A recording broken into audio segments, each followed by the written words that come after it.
Hey there, Clint Baker from Hillbilly Hippie Honeybees. One thing that I think young beekeepers do too often is get into their hives. And sometimes whenever you get into your hives so often, you end up either rolling the queen or killing the queen, or even sometimes they're in the middle of starting to requeen themselves, and maybe they've already pre-swarmed and there's still swarm cells left in there, and then you start ripping those swarm cells apart because they attach those swarm cells to the bottom of the frames, and a lot of times they attach that to the next frame down. So then whenever you rip the box apart, guess what? You pull that queen cell apart and you damage the queen cell. We get it. We used to do the same thing as new beekeepers. We get so excited on wanting to inspect them and basically sometimes just get in there and look for nothing. Sometimes we had no clue what we were looking for.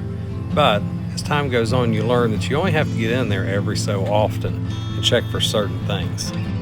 Or you get in there and you find the queen for the first time and you're super excited and you want to mark her, and you pick her up and you mishandle her, or the paint marker bleeds all over her, and oops, we've all been there.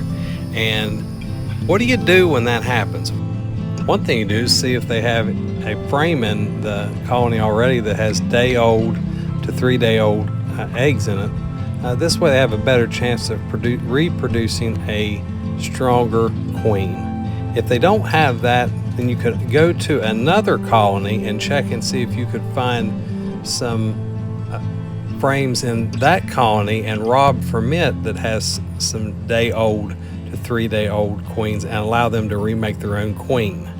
Second thing you could do is either raise your own queens and keep a queen bank on hand for when these situations occur, or you can buy a new queen from a local beekeeper who has good stock. You want to look for the stock that best fits your needs as far as queen breeds go. So you would introduce her by putting her onto the frame and allowing them to slowly accept her. Most of the time, this is the most sure way to get your colony back on track and get them back to where they are queen right again. Where allowing your colony to raise their own queen is free, this way is going to cost you a little bit of money. Buying a queen is going to roughly cost you anywhere locally between $35 up to $65, $75, depending on the breed of the queen. But it's worth it in the long run to make sure it's a strong hive. The third way to fix a queenless colony would be to merge the queenless colony with a colony that is queen right. Maybe you've got a colony that's kind of weaker in numbers and needs to be beefed up.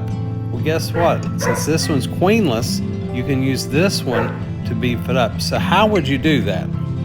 There's a few ways that you can merge a queenless hive in with a queen right colony.